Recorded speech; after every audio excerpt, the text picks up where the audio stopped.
नमस्कार साथियों, Suryanagari unique law classes के यूट्यूब चैनल पर मैं डॉक्टर उर्मिला राठी आपका हार्दिक स्वागत और अभिनंदन करती हूँ।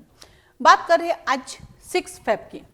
आज है आपके 6 फेब। इस 6 फेब की मैं बात करती हूँ तो आपके पास 2 एग्जाम है, एक यूपी जुडिशरी और एक छत्तीसगढ़ जुडिशरी।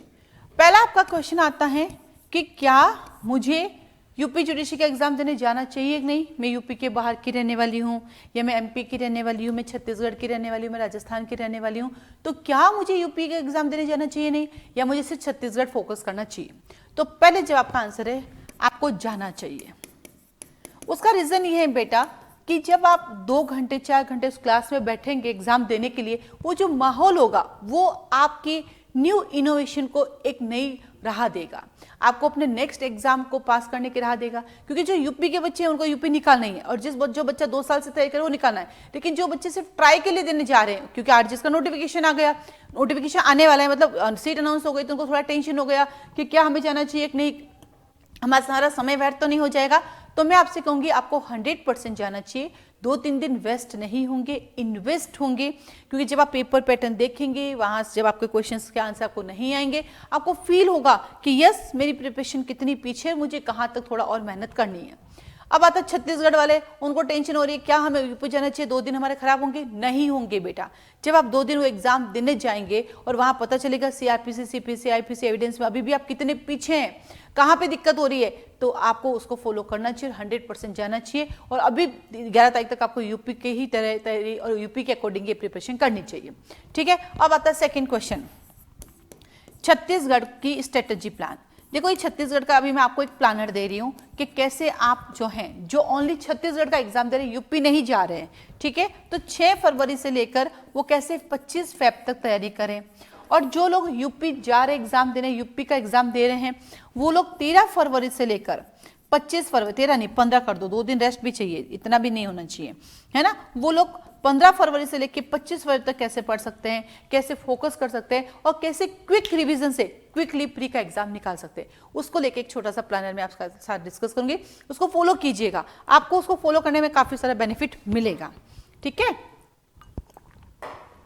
तो चलिए स्टार्ट करते हैं हम लोग कि छत्तीसगढ़ के हम सिलेबस की बात करते हैं। तो छत्तीसगढ़ का एक छोटा सा सिलेबस है, बहुत बड़ा सिलेबस नहीं है, आप उसको बहुत अच्छे से कर सकते हैं। छत्तीसगढ़ के सिलेबस में सब कुछ कॉमन ही होता है, ज़्यादा कोई डिफरेंट नहीं होता है। जैसे कि छत्तीसगढ़ के अंदर आपके पास सीआरपीसी है, सीआरपीसी को 3 डेज में खत्म करना है। 3 डेज में खत्म कैसे करेंगे, सेक्शन 1 से लगा के 153, 154 से लेकर 352 और 353 से लेकर 484। आपको 3 दिन हो गए, आधा पार्ट हो गया, एक टाइम आपको डिसाइड करना है और आपको थोरोली रिवीजन करना, अच्छे से पढ़ना। सेक्शन 1 ये, सेक्शन 2 ये, सेक्शन 3 ये, सेक्शन 4 ये, अच्छे से धीरे धीरे धीरे आपको एक लाइन ढंग से पढ़नी, जहाँ क्वेश्चन बनते हैं। 1 से 153 जैसे आपका कंप्लीट हो गया तो आप उससे रिलेटेड सिर्फ 10 क्वेश्चन सॉल्व करें। आपके पास जो भी गाइड अवेलेबल है उसमें रैंडमली इस पार्ट से सिर्फ 10 क्वेश्चन करें और रखते हैं। 10 में से जो गलत हो रहा है उसको जाके तुरंत प्रभाव से उस सेक्शन को पढ़ लेना। अब पूरा टाइम वेस्ट नहीं करना पूरा सॉल्व करने में। टेस्ट सीरीज है तो वो करें। अब आपके पास जो 1000, 1500, 2000 क्वेश्चन है सीआरपीसी के, वो आप सॉल्व नहीं करने। वो तो उस समय होता है जब फर्स्ट टाइम आप फाउंडेशन बैच की तैयारी करते हैं ना, फाउंडेशन बैच आप पढ़ते हैं, उसके साथ साथ 1000 क्वेश्चन सॉल्व होते हैं। एग्जाम के पहले 1000 क्वेश्चन सॉल्व नहीं होते, पागल हो जाओगे। देन आता है आपका सीपीसी। सीपीसी को भी आपको 3 डेज में डिवाइड करना है, यानी एक दिन में आपको लगभग 24 घंटे होते हैं। एक दिन में हमारे पास कितने घंटे होते हैं, 24 आवर होते हैं। इस 24 आवर में से 8 घंटे आपको सोना है, बचे आपके पास 16 घंटे। इन 16 घंटे को आपको डिवाइड करना है, जिसमें खाना है, पीना है, बैठना है, आराम करना है, मोबाइल नहीं चलाना है, ठीक है, और पढ़ाई करनी है, ताकि सपने साकार करना है, जज बनना है, जीवन पर मोबाइल चलाना है। ठीक है, तो आए आपके पास 1 से 158, 1 to 25, 26 से 51, 3 दिन में इसको डिवाइड करना है। ठीक वैसे ही जेरोक्स की तरफ पढ़ना है, क्विक रिवीजन करना है और पेपर आपको रैंडमली क्वेश्चंस देखने हैं। क्योंकि एग्जाम निकालना बहुत आसान होता है, प्री ट्रिक से निकलता है, मेहनत प्लस ट्रिक। क्योंकि जब आप प्री का एग्जाम देते हैं ना, आप 4 ऑप्शन पहले पढ़ लेते हैं इसलिए कंफ्यूज हो जाते हैं, या आप इतना ज्यादा पढ़ लेते हैं कि बॉडी आपकी रिलैक्स ही नहीं हो पाती, या आप इतनी ज्यादा कमेंट्रीज पढ़ लेते हैं, इतना ज्यादा बुक्स पढ़ लेते हैं कि लॉ जो है आपके बुक्स के अंदर गायब हो जाता है।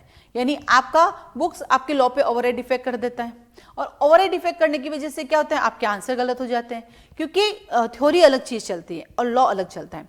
लॉ को बदला नहीं जा सकता, और प्री का एग्जाम लॉ के अकॉर्डिंग चलता है। जब तक कोई क्वेश्चन केस लॉ से नहीं पूछे तब तक आपका आंसर हमेशा बैरिक्ट से होता है। केस लॉ का नाम आएगा तो चेंज हो जाएगा, ठीक है। देन आप आईपीसी को बदलिए। आईपीसी को 3 भागों में डिवाइड कर लीजिए, 1 से 229, 230 से लेकर 377 और 378 से लेकर 511। वही थोरोली रिवीजन करना है। 3 दिन में डिवाइड किया, 3 दिन में ये देखो तीनों कंप्लीट हो गए। आप कहेंगे मैडम मैं कितने घंटे में कंप्लीट करूं? Speed, revision, fast. कितना घंटा? हो सकता है 1 घंटे में कंप्लीट हो जाए, हो सकता है 2 घंटे भी लग जाए, पर 3 से ज्यादा तो लगाना ही नहीं है, क्योंकि 16 घंटे ही है हमारे पास। वो 16 घंटे में एक सब्जेक्ट थोड़ी पढ़ना है, बहुत सारे सब्जेक्ट होते हैं हमारे पास। ठीक वैसे ही हमारे पास आता है Indian evidence act. Indian evidence act 1 to 55, 56 से 100, 101 से 167। फिर आता कॉन्ट्रैक्ट एक्ट 1 से 75 एक दिन, और 124 से 238 एक दिन। फिर टीपी को 2 भागों में, 1 से 53A, 54 से लेकर 137। फिर आया कॉन्स्टिट्यूशन, आर्टिकल 1 से लगा के 51A। फिर आता है 52 से लगाकर 300A, और फिर 301 से लेकर 395। कॉन्स्टिट्यूशन जब आप पढ़ने बैठते हो बेटा, तो आपने एक चीज नोट की, पूरा आपके काम का नहीं होता है। तो जब आप पढ़ते हो, रेगुलरली पढ़ते हो, या कहीं कोचिंग आपने कर रखी है, हमारे यहाँ फाउंडेशन बैच ज्वाइन कर रखा है, तो वहाँ क्लियर हो जाता है कि इतना ही पढ़ना होता है, उसके अलावा देखना भी नहीं होता है, ठीक है। देन आता है आपके पास लिमिटेशन 1 क्लास SRA 1 में करना है आपको कंप्लीट। फिर आता है आपके पास रेंट कंट्रोल एक्ट 1 में करना है। लैंड रेवेन्यू 19 चैप्टर्स हैं, इनको डिवाइड करना है आपको। 19 चैप्टर्स को डिवाइड करके 4 पार्ट में डिवाइड करना है, पार्ट 1, पार्ट 2, 4, 4, 4, 5, ठीक है। तो ये 4 दिन में चलाना पड़ेगा, क्योंकि थोड़ा क्लिष्ट है ना, तो करना पड़ेगा आपको, है ना। फिर आता है आपके पास एक्साइज एक्ट 1 क्लास में खत्म करना है आपको। फिर आता है आपके पास कोर्ट फीस एक्ट 1 क्लास में खत्म करना है आपको, ठीक है। तो कितने सब्जेक्ट हो गए आपके? 1, 2, 3, 4, 5, 6, 7, 8, 9, 10। फिर आपके पास हो गए 11, 12, 13 सब्जेक्ट हो गए। फिर आता है आपके पास NI एक्ट को बेटा 17 चैप्टर है ना, इसको 5, 5 और 7 कर लीजिए, 3 भागों में डिवाइड कर लीजिए इसको। 5 चैप्टर एक दिन, 5 चैप्टर एक दिन, 2 चैप्टर एक दिन, 5, 5, 10, 15, 7 चैप्टर एक दिन, क्योंकि इसको 3 भागों में डिवाइड करके करोगे तभी समझ में आएगा, अन्यथा समझ में नहीं आएगा। तो रेंट कंट्रोल हो गया आपका, एक्साइज एक्ट हो गया आपका 2, रजिस्ट्रेशन एक्ट जो है आपको इसको 2 भागों में डिवाइड कर लीजिए, लगभग 89 समथिंग 93 समथिंग सेक्शन है, तो 1 से 50 सेक्शन एक दिन कर लीजिए, और 50 से रिमेनिंग सेक्शन एक दिन कर लीजिए। तो पूरा लॉ है, ऐसा कोई इसमें टेंशन वाली बात है ही नहीं, अच्छे से इस लॉ को डिफाइन कर रखा है। तो आपको करने का जो वे है वो यही रहेगा आपका, कि आपको करना कैसे है इसको। उसको करने के लिए आपको क्या करना पड़ेगा? क्विक रिवीजन करना पड़ेगा, क्योंकि आपने इतने टाइम से पढ़ लिया, अब नया तो कुछ कर नहीं रहे हो। आपको अच्छे से रिवाइज करने के लिए अब स्कैन करना है, और स्कैन कैसे होता है? बारीकी से देखना होता है, अच्छे से देख के समझ के करना होता है। बस उसको पढ़ते जाओ, रैंडमली करो, और रिवीजन, क्योंकि द एंड ऑफ जो ऑप्शन है रिवीजन है। फिर जब आपके पास पेपर आता है, उस पेपर को पहले क्वेश्चन पढ़ा, 4 ऑप्शन पहले नहीं पढ़ने, ये ध्यान रखना। पढ़ा क्वेश्चन, याद करो, अगर आपको आंसर पहले से पता है तो जाके टिक कर दो, अगर पहले से पता नहीं तो 4 ऑप्शन पढ़ना, ये हमेशा ध्यान रखना, क्योंकि जैसे हम 4 ऑप्शन पढ़ते हैं हम कंफ्यूज हो जाते हैं। तो पेपर सॉल्व करने का एक ही तरीका है, क्वेश्चन पढ़ो, चारों में से उसको टिक करो, जो आपको पहले से पता उसको टिक कर लो, नहीं तो फिर 4 पढ़ो। पहले राउंड में जैसे 100 सवाल एग्जाम्पल के लिए, तो 70 सवाल आपके एकदम सही हो जाएंगे। फिर जो बच्चे 30 सवाल है उसको थोड़ा सोचो समझो और देन उसको करो। छत्तीसगढ़ में नेगेटिव मार्किंग तो है नहीं, जब नेगेटिव मार्किंग होती है वहाँ टेंशन रहता है, यहाँ पे वो टेंशन तो नहीं है, लेकिन यहाँ पे कट ऑफ हाई जाती है, 85 प्लस कट ऑफ जाती है। छत्तीसगढ़ की कट ऑफ जो है बेटा वो 85 प्लस जाती है, और जब कट ऑफ 85 प्लस जाती है तो वहाँ पे तो पेपर निकालने अपने आप में चैलेंज है, और सपने पूरे करने तो जज तो बनना है, तो मेहनत तो करनी पड़ेगी। तो इस तरह से आप क्विक रिवीजन करके पेपर को सॉल्व करते हुए ध्यान रखते हुए कि मुझे 4 ऑप्शन पहले नहीं पड़ता है, इन चीज़ों को फॉलो करके आप इसको कर सकते हैं और बढ़िया तरीके से कर सकते हैं। अभी भी समय है आपके पास। अगर आप जैसे यूपी का एग्जाम दे रहे हो तो 15 तारीख से बैठो, 10 डेज में भी आप इसको फॉलो कर सकते हैं। और बाकी वाले अभी से लगा के वहां तक 2 टाइम होगा। अगर इस तरह से आप डिवाइड करके करते हो ना इसको, तो आप 2 बार अपने एग्जाम से पहले सब्जेक्ट को कंप्लीट कर लोगे।